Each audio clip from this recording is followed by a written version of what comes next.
So please welcome for the talk Phrack 40th anniversary release, the Phrack Staff. All right.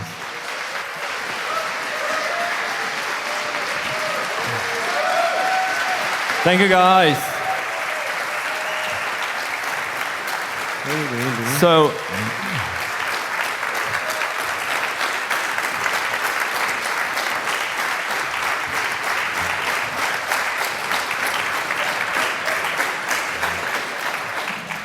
okay, so we have nothing to lose. Yeah. We are not representing any company or any government. Most of them we have upset already anyway. We are here to represent Phrack, which is a community-driven magazine. We're doing it for 40 years, so this is our 40th anniversary. It's very special to be here. In fact, I was on this stage 24 years ago with some people in the room, Halva and Gamma and some other people here, and we released the very first Phrack hard copy release at a conference in the Netherlands as well. It was held 2001. So for you guys who don't know Phrack, it's a magazine running for 40 years. It started mostly with phreaking and hacking, and then it has moved more into hacking and cybersecurity and research. And some of the famous articles in there, so Hacker Manifesto was first published in Phrack. Also published was Smashing the Stack for Fun and Profit, which just opened remote buffer overflows to the whole wider community. In there was also Fyodor wrote his article about how to do network scanning, and that then became Nmap, a tool that I hope most of you have used already and are still using. Yeah, long live Nmap.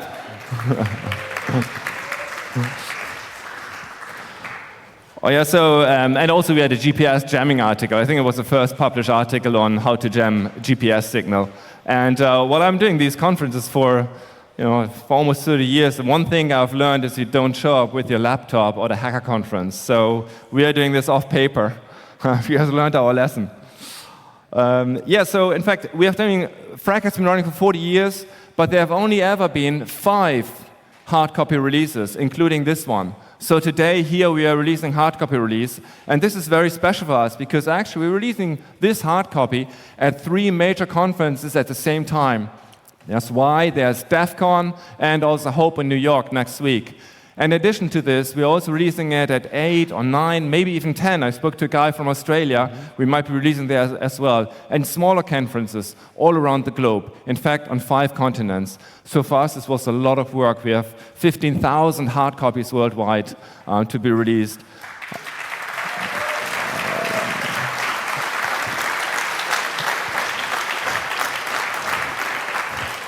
Very special, and you don't get this at any other conference. After this, we have a big party, and we have 500 liters of free beer. We also have 1,000 cups with a Hacker Manifesto on there, and you can all take them home. Okay? Now, these things are only possible because 24 years ago, when we met up here for the first time, we didn't know where our life would take us. But it happened that many people who met at conferences like this have done very well in their life. And that these people that I've asked, and we have asked, if they can donate money to Phrack, and they have. And this is why this is possible. So if you're sitting here today, and in 24 years someone asked you if you can support the community, I hope you say yes as well.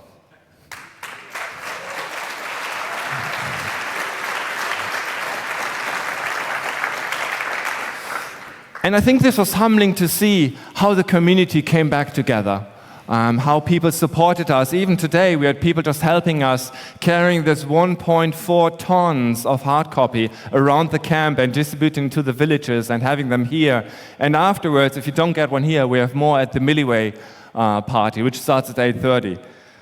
So everybody helped, and that was really lovely to see. The design of the hard copy, it's the first time we've had full color design. And it was done by the fine guys of the Page Out magazine. And that's important for us as well to say here, this is not a magazine done by the staff, this is a magazine done by the community. Everybody helped. So if you want to help later, we give you some ideas of what it takes to help Phrack, or maybe even become a staff member and support the magazine. And by that, I hand it over to TMZ to tell you about how to write Phrack articles and how to become a staff member. Yeah. So,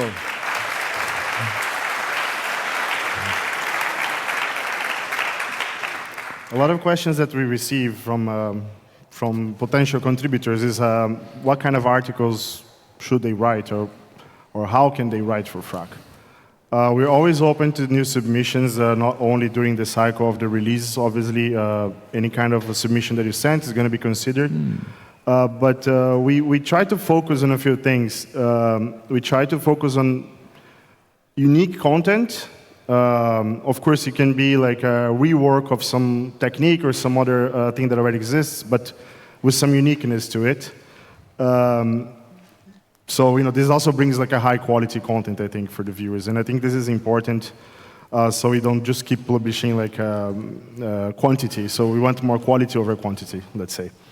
And this is really nice because we get all sorts of submissions, and it also means that we don't really only want, let's say, like technology-related submissions. It can be about any kind of hacking, any kind of topic that relates somehow to the Phrack essence or the community essence. So it's definitely like a thing that we'll have interest on. So we don't really make any kind of like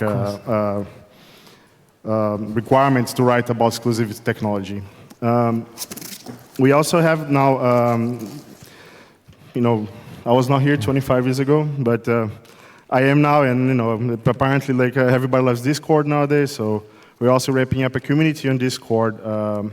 For now, we keep it closed, but we want more people to engage, and that's where we get like a lot of people from the community. They come, so we have like 3 art covers this year for the releases, and they were all made by the community. They all like publish their ideas there, and we guide them through, and then everybody just gives feedback. There's like 250, 300 people there, which I think is pretty cool. I think this is the biggest community that Phrack ever had. And I think it's helping us to bring the magazine back to a broader audience as well. We had some struggles last year. I remember when we went to DEF CON with some copies, a lot of people thought the Phrack was not a thing anymore, or that was about to cease to exist. And everybody was pretty impressed about it, I think.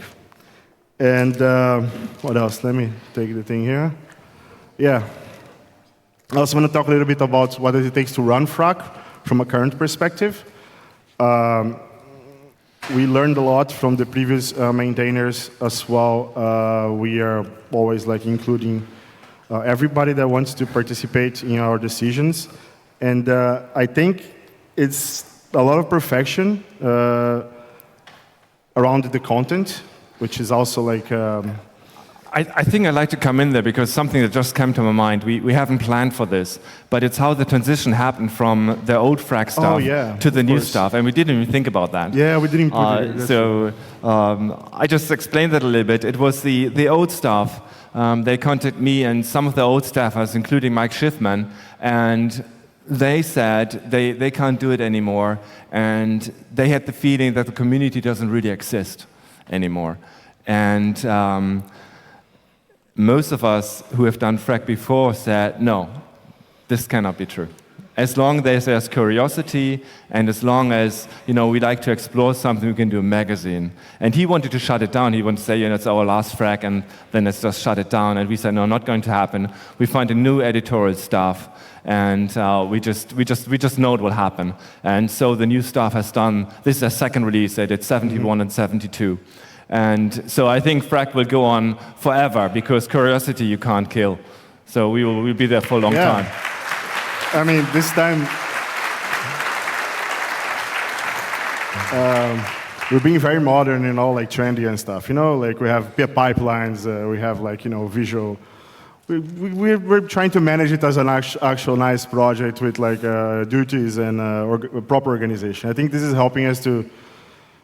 In cases like this is like so much of work for this release across countries and across conventions, because it's one of those things that it takes to run Phrack. Is like you have to just jump into subjects that you don't really know or are not comfortable with. Like, I can write code, but I have no idea how, thickness of a paper works. So, I have to figure out all those things. I have to talk to printers, sometimes in a country where you don't live. So I have to coordinate a bunch of things. Of course, everybody is helping. There are people like in other continents as well.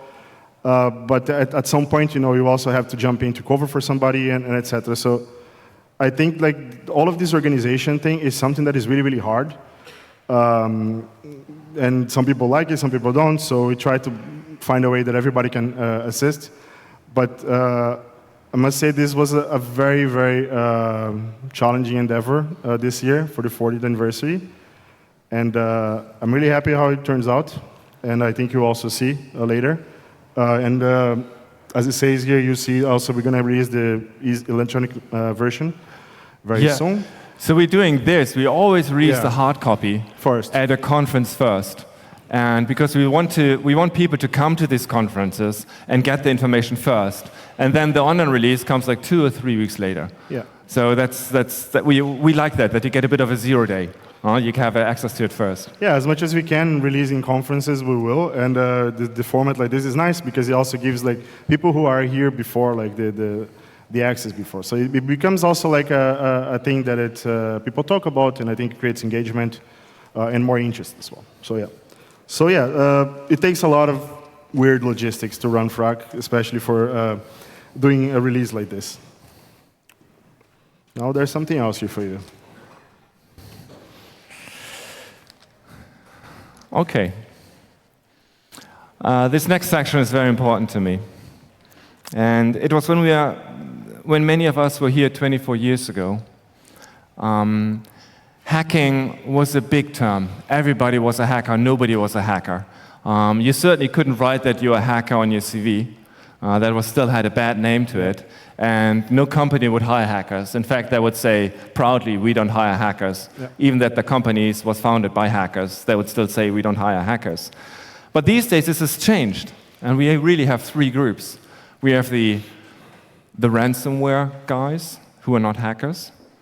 We have the state actors who are not hackers.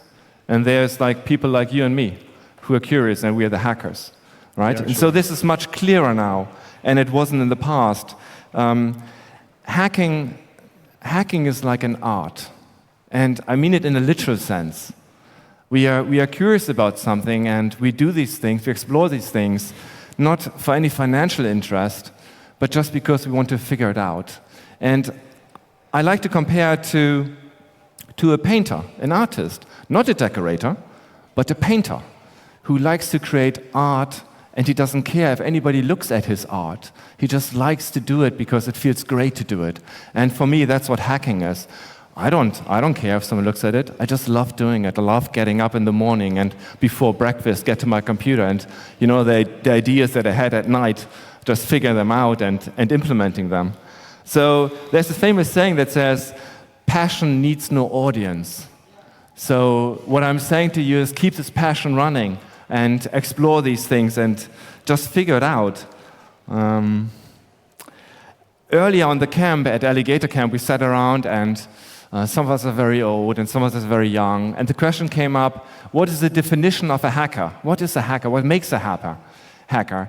And I think we nailed it down for a hacker, somebody who understands a system. It doesn't necessarily have to be a computer system, but a system. And it is then somebody who does something with a system that is not written in any manual. Okay? And so it could be a little hack. It could be someone, if you're making a pancake, and on that day you decide to use some different ingredients that no one has ever used before, and that's not written or known in any manual, then you're hacking. So I say do a hack every day. Try to explore, try to experiment, and try to figure things out how they work. Submit your pancake recipes to Phrack. So yeah, next section we want to talk about what's special about this release. And I don't know if that was you or me, but let's do both. I don't know. Okay, let's do it both. So, well, first thing, what's special on this release is a specific Y release. In fact, there's a scavenger hunt in the magazines. There's a secret token. If you find it, it's part of the Y scavenger hunt. And whoever collects more of these tokens, I think there's a prize or so for the winner. And there's one in the Phrack magazine. And also, every hardcopy release we have at the different conferences has a different logo and says where the conference where it was released. So it's very unique to this conference.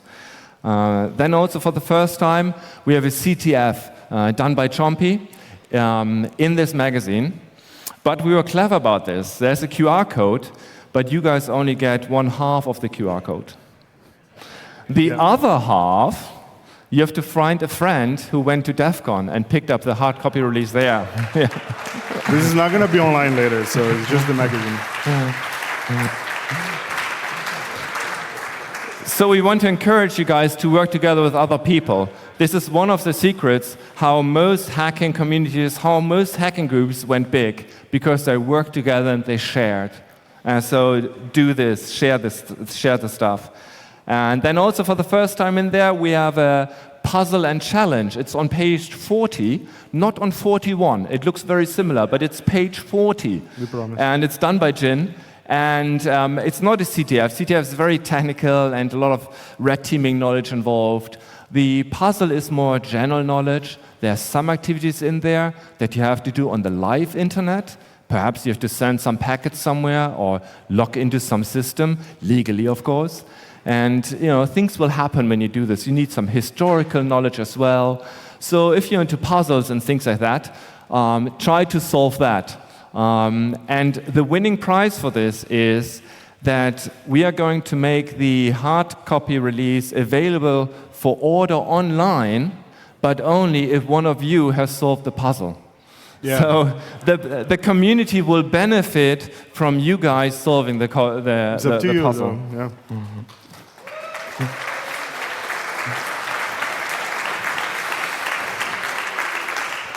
So what's special about this release? We have some amazing articles, 16 in total, biggest article amount for any Phrack so far. We have some cool article from Orange Sai, who is here as well, about PHP. We have a very hardcore CPU backdoor. We have some API gaming server. This is something that you can try at home. You can play with a gaming server API, which is live on the internet, and you can figure things out. And we also have a nice walkthrough how to exploit ProFTP and how to exploit rsync. And these are also things that you can try at home. As well, that we have an article about the data that was dumped from the workstation of a Chinese North Korean threat actor. So somebody dumped his entire workstation, and the data is on the internet available for you. It will be released today. And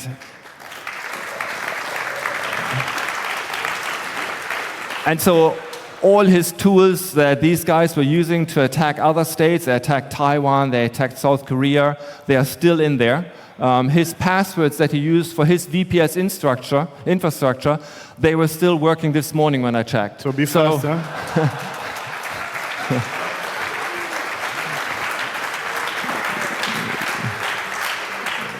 So he doesn't know yet that he got hacked.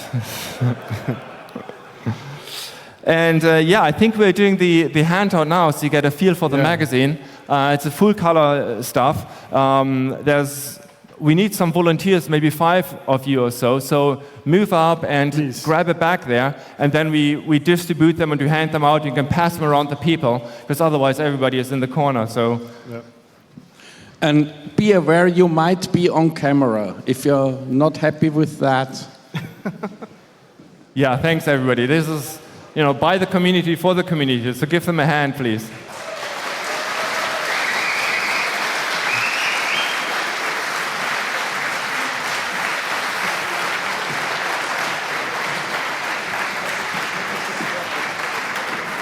Sorry.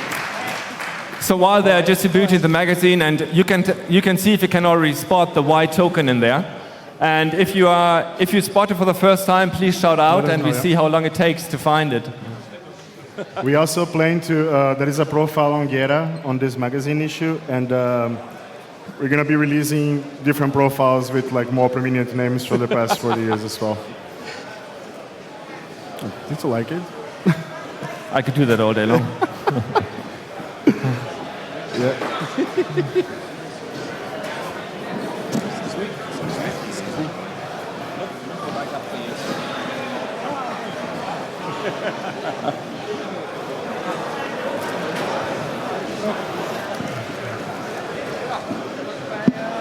Can that? Sit down again once you got your magazine. That's amazing. The guys are not finished.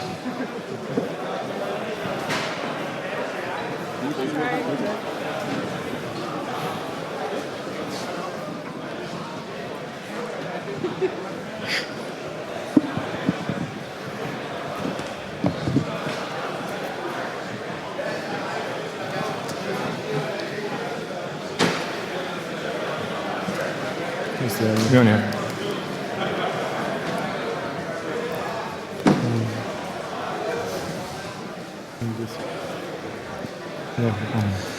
There are still more cartons at the front. Volunteers. You still got something to say, right? Yeah, we have a little another section in the queue. It's okay, we like the chaos.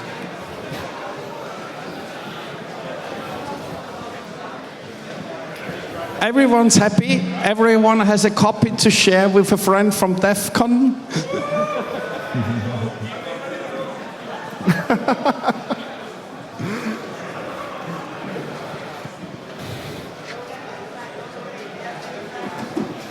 Who still needs a copy? Hands up.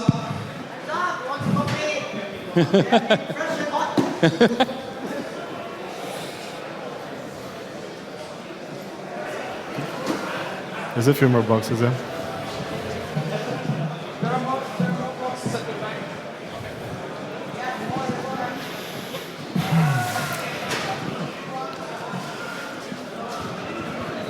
I think we do. All right, everyone. If you all have a copy, quiet down again, please. Shh. And thank them.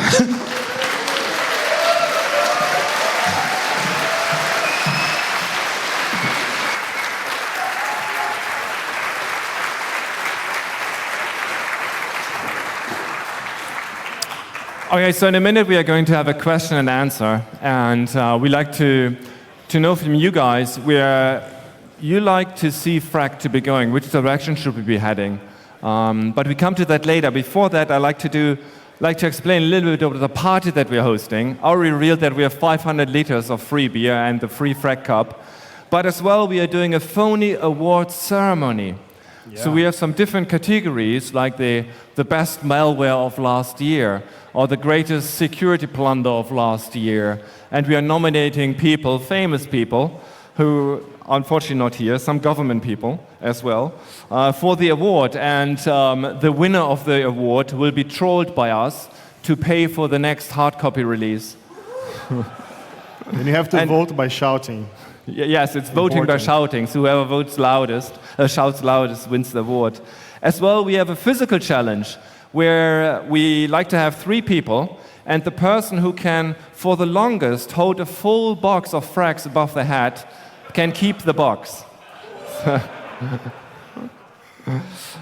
Yeah, and as well, we so like to thank the Milliways village, who are hosting the party for us, who organized all of this. Smoke machines, laser shows, beers.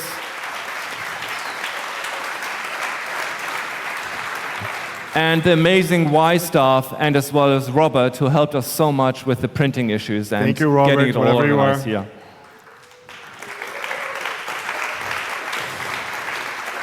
All right, and I think with this we are at the question and answers. So if you have some questions and answers, we are here to answer them. You can ask us anything about the staff, about Phrack. You can tell us articles that you like to see in Phrack. One thing is clear to us already, and we discussed that last week in the staff, that we like to go a little bit away from just cyber and IT, because there's a lot of hacking happening that is beyond cyber and beyond IT, and I'd like to include that. So if you have an article about that, send it to us. All right, question and answers.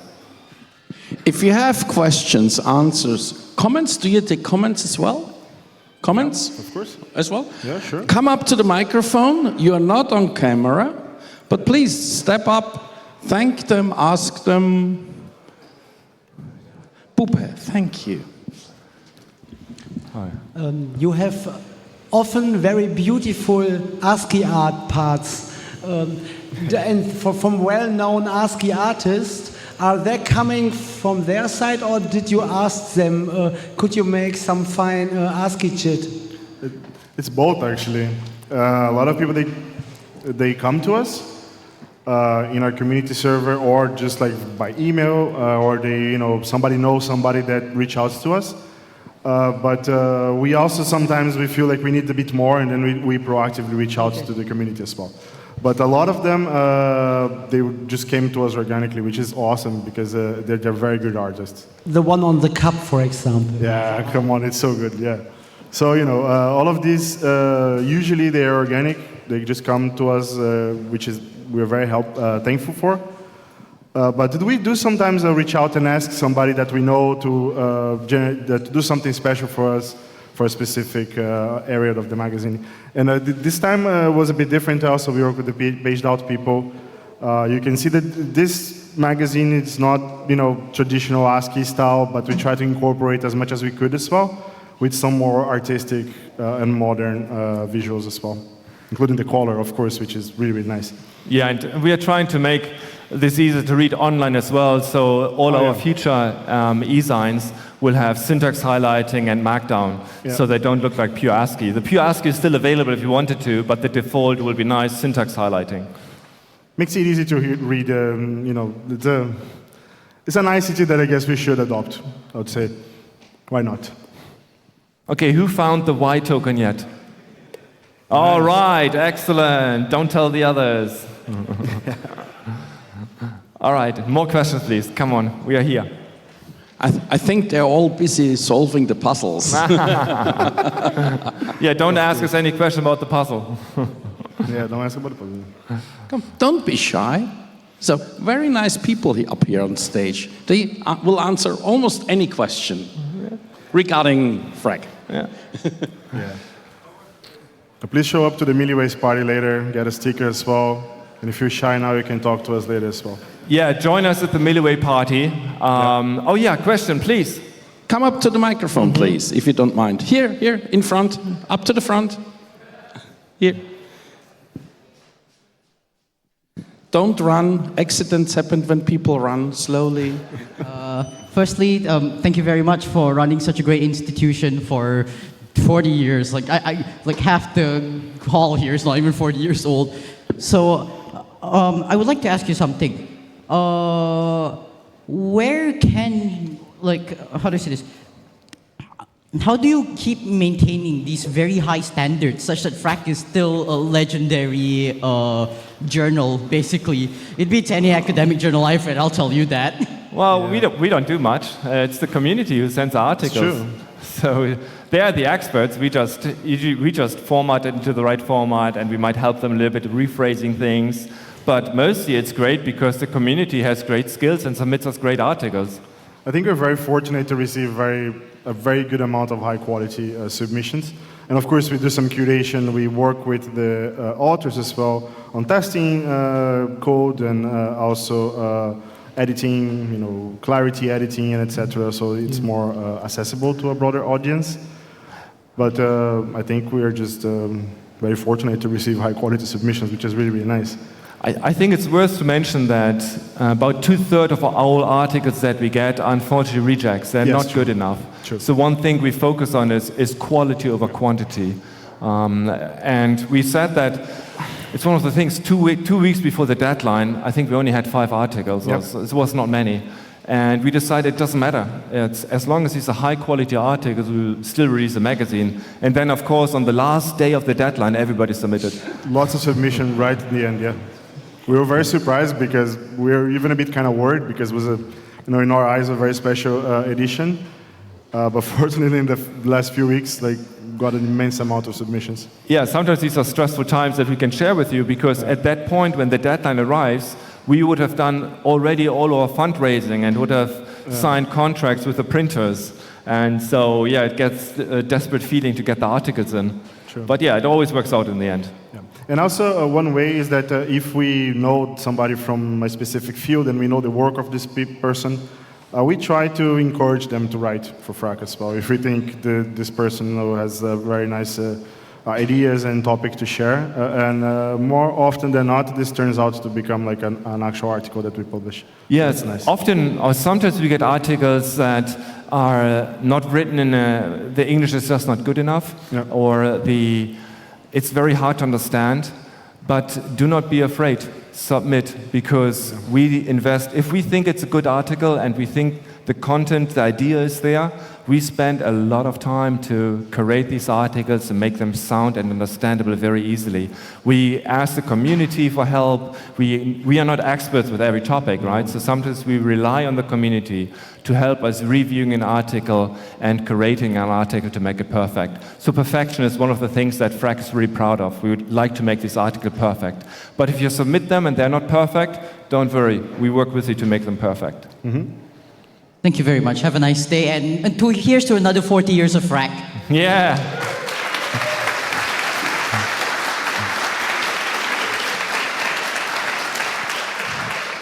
Go ahead. First of all, thank you. Just Thank you. thank you. And my question is, did you ever receive an article, maybe I would say little too dangerous to be published, like something you read and say, Oh yeah, very maybe easily. not. I mean, Phrack release 4 to 8, there were a lot about bomb building. We don't do that anymore. For some obvious reasons, I guess. Well, they're still online though, but we don't do that anymore. But there's always the odd questionable email or submission here and there, yes. So sometimes it's just strange, sometimes it's a bit But more it is a valid question. Sometimes we do receive pressures. We receive pressures from sometimes governments, sometimes corporates who wants to threaten to sue us. But in the end, we don't care much. Yeah, I mean... So just to go in. Okay, thank you. Thank you. If you ask a question, please come close to the microphone. That helps us with audio. Thank you. I was wondering if you could elaborate a little more about the alternative hacking articles that you would like to see. Okay. I can give it an example. A while ago, a friend of mine was working on some DNA manipulation or hacking paper. He's not a biologist by any means. I think somebody in his families or whatever. And he wrote a very interesting abstract article. No idea if scientifically correct or not, but about like implementing a mechanism of a biological computer virus using DNA proteins. So that's a weird example, but it's I think it's a good example to give. So any kind of like weird stuff like this. And it's also that we don't know. Test us. Yeah. Send an article, because this is new for us as well. So we like you guys to tell us. Send the articles in, and then we work it out if it's good or not, if it's good for Phrack and runs in Phrack. So anything of hacking, what we talked earlier, anything where you do something that's not written in the manual, that's out of the ordinary, and that's clever and unique and not known, we like to see that. Anything. Yep. So you're looking for the classic Phrack format to be hacked. Yes. Exactly. Yeah. Thank you. Good question. Thank you. Hi. For me, the question is like, if we look at 2025, you're a big brand almost. You're really known in the scene.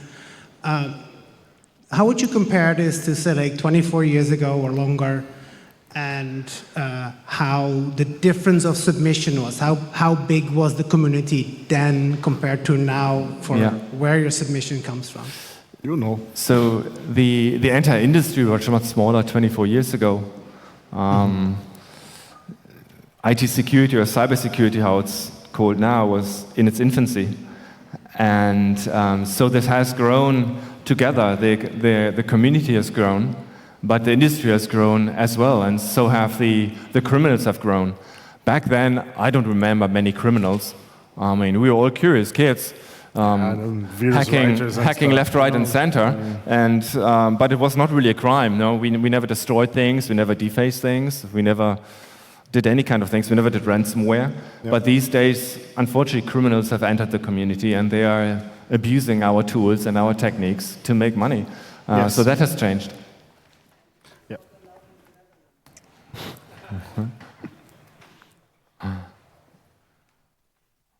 I'm really sorry for this question, but did you start receiving AI-generated articles? Oh yeah, I was going to mention this as well.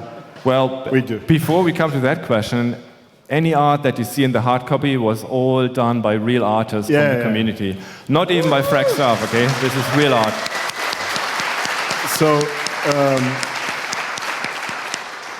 AI is a very new thing also, but we do receive a lot of submissions that are AI generated. If not fully, at least partially.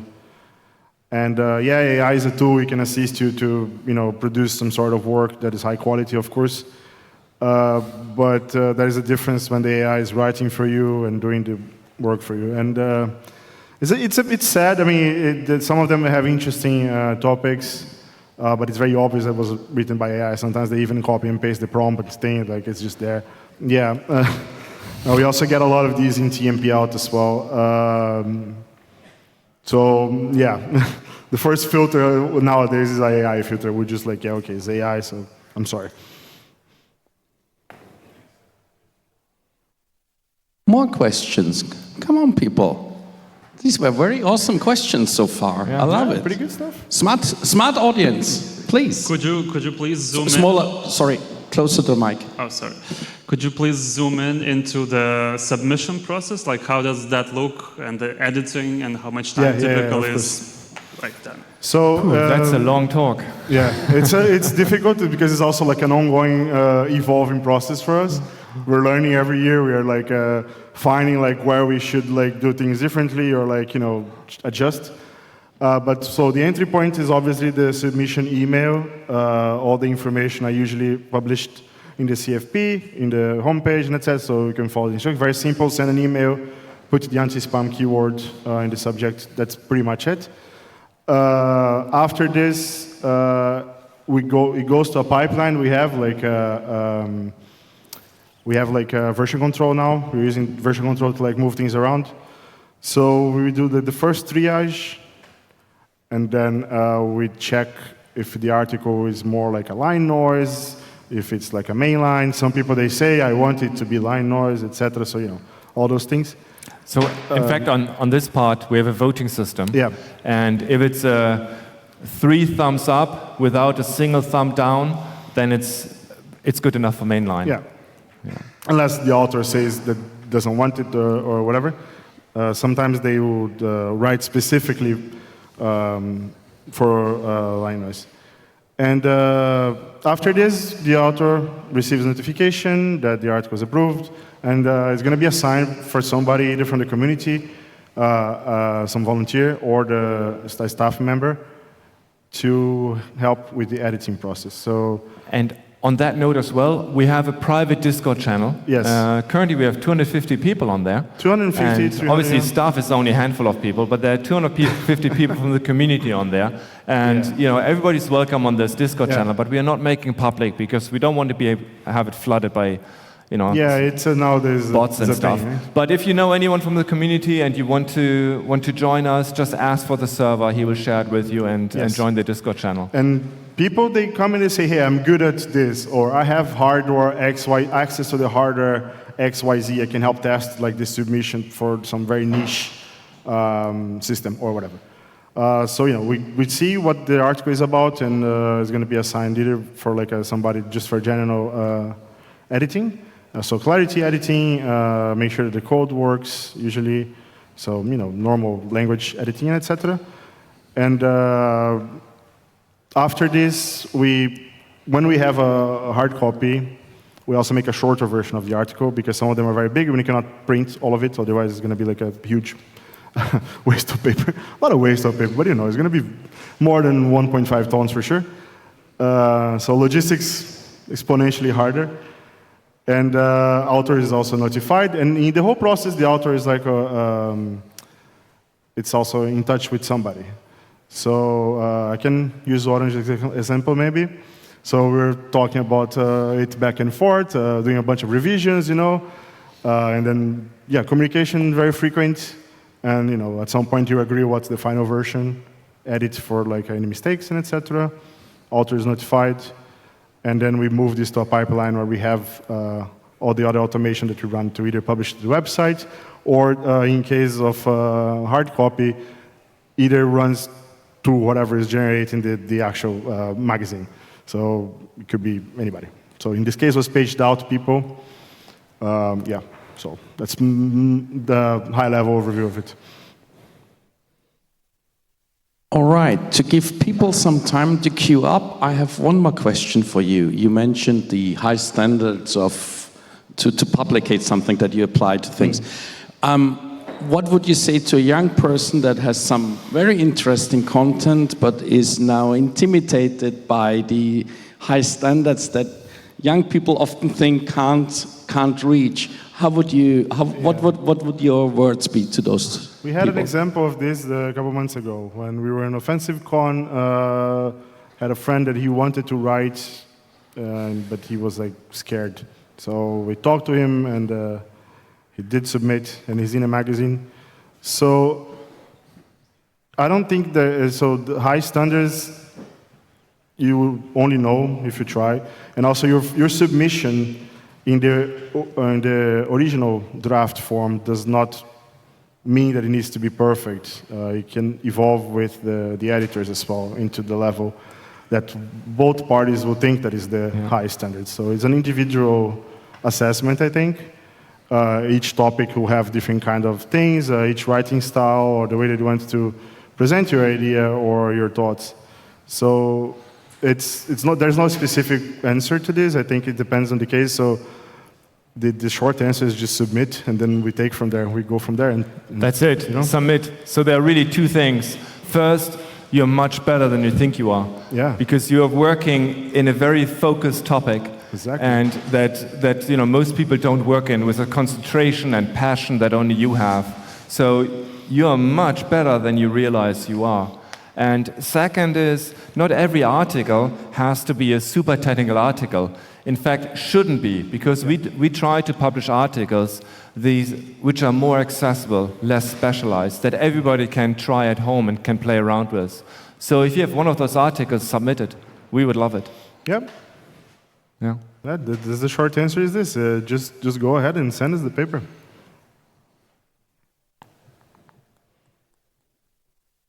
Hey, and thanks. I just had a question. So how do you handle submission that contains info regarding a 0 day or contains the full 0 day? Yeah. How many submissions contain a 0 day? How do you handle it? Someone submits the 0 day like he wants it to be released there first. Oh, we try it. Of course. So the question is, if we get an article that is a 0 day, how we handle that, how we verify that's a 0 day? Was that the question? Yeah, normally we try. I think the verification part, but also like, should we publish or not, if we should publish it or not. Yeah, where do we draw the line of like, do we publish this content or not? Are we talking about responsible disclosure? Well, that depends on the author who submits it. If he does not want to do responsible disclosure, we are not going to force him. That's his call. We are just a medium to publish. We did have submissions where the authors say, hey, I try responsible disclosure. They ignore me for 2 years, so here's it. Do whatever you want with it. So this happened at least like 5, 6 times. Yeah. So.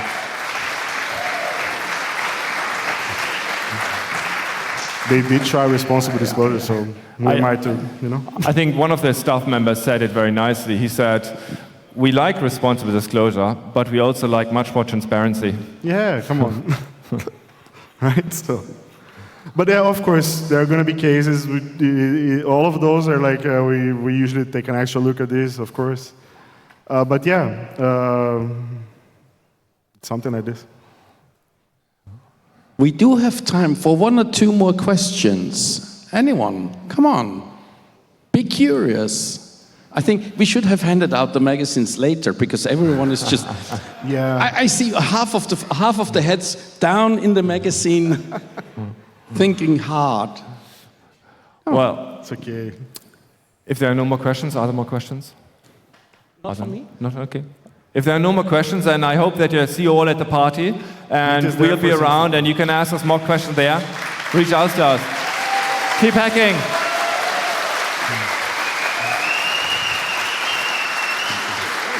Yeah, it was good.